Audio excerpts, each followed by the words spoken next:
यह पाखापाखि 20 ରୁ 22 किलोमीटर बेगर गति करुच्ची।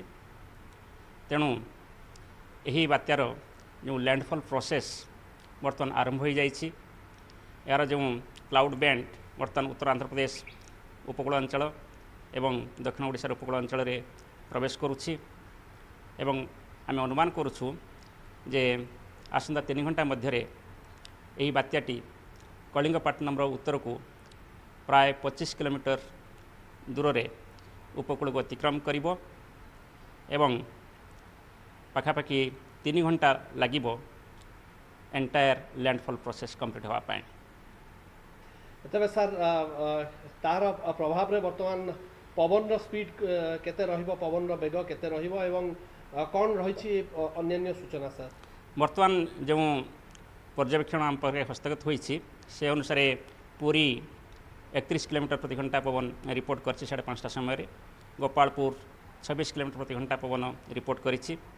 वर्तमान बात्याटी जितेबाला अधिक अधिक उपकूल निकट को आसो आसंता 3 घंटा मध्य पवन बेग बढ़ी पारे एवं जमी पूर्वानुमान आगु करूँ से पूर्वानुमान बजाय रखीचु जे पवन बेग अति बेसी 75 ରୁ 85 किलोमीटर प्रति घंटा हो पारे एवं से पवन गंजाम गजपति जिले में प्रभावित हो पारे।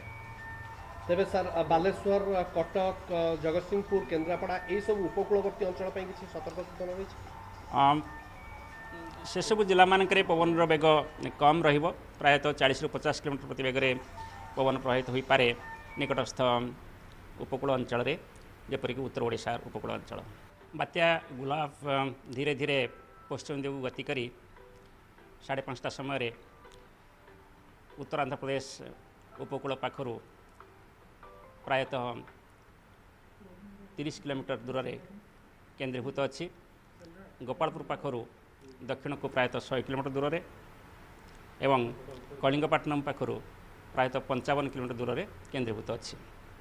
यह पाखापाखि 20 ରୁ 22 किलोमीटर बेगर गति करुच्ची। तेणु यही बात्यार जो लैंडफॉल प्रोसेस बर्तमान आरंभ हो जाइए। यार जो क्लाउड बैंड बर्तमान उत्तर आंध्र प्रदेश उपकूल अंचल एवं दक्षिण ओडिशार उपकूल अंचल रे प्रवेश करुच्ची एवं आम अनुमान करुचु जे आसंता 3 घंटा मध्य यही बात्याटी कलिंगपट्टनम उत्तर को प्राय 25 किलोमीटर दूर रे उपकूल को अतिक्रम करिबो एवं पाखापाखि 3 घंटा लागिबो एंटायर लैंडफॉल प्रोसेस कंप्लीट होगा पाए। तबे सर तार प्रभाव रे वर्तमान पवन स्पीड केते रहिबो, पवन बेग केते रहिबो एवं कौन रही अन्य सूचना सर? वर्तमान जो पर्यवेक्षण आम पाखे हस्तगत होइछि से अनुसार पूरी 31 किलोमीटर प्रति घंटा पवन रिपोर्ट कर 5:30 समय। गोपालपुर 26 किलोमीटर प्रति घंटा पवन रिपोर्ट करिछि। वर्तमान बात्याटी जितेबाला अधिक अधिक उपकूल निकट को आसो आसंता 3 घंटा मध्य पवन बेग बढ़ी पारे एवं जमी पूर्वानुमान आगु करूँ से पूर्वानुमान बजाय रखीचु जे पवन बेग अति बेसी 75 ରୁ 85 किलोमीटर प्रति घंटा हो पारे एवं से पवन गंजाम गजपति जिले में प्रभावित हो पारे। तेबे सर बालेश्वर, कटक, जगतसिंहपुर, केन्द्रापड़ा ये सब उपकूलवर्ती अंचल किसी सतर्क सूचना रही?